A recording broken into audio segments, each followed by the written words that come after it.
Bonjour, je m'appelle Timothée Martin et je suis un avocat qui pratique en droit du travail.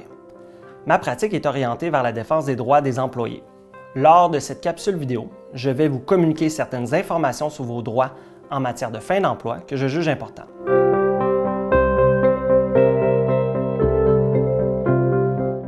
Le premier conseil que je peux vous donner, c'est de ne jamais signer une entente de fin d'emploi sans avoir consulté un avocat au préalable, car en signant cette entente, vous renoncez à tous vos recours contre votre ancien employeur.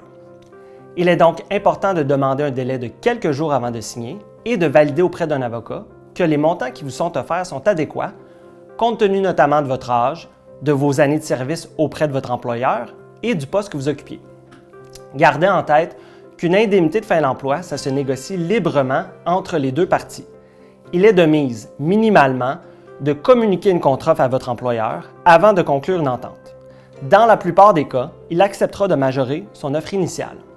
Aussi, retenez qu'au Québec, on acquiert une certaine sécurité d'emploi après 2 ans chez le même employeur.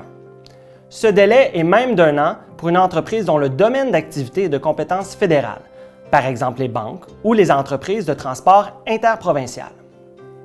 Après ce délai, l'employeur qui vous congédie sans avoir une cause juste et suffisante pourrait se faire ordonner par un juge administratif de vous réintégrer dans votre emploi.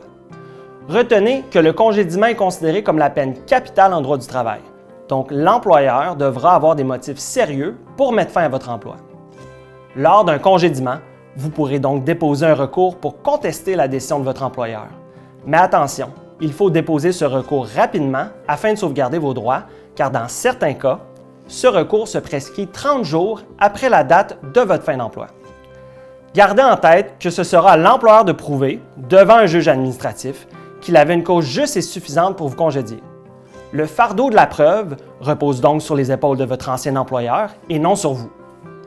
Finalement, il est important de ne jamais démissionner sur un coup de tête, car vous risquerez de perdre le droit à la réintégration, de perdre le droit de recevoir de l'assurance-emploi ou même de recevoir une indemnité de fin d'emploi.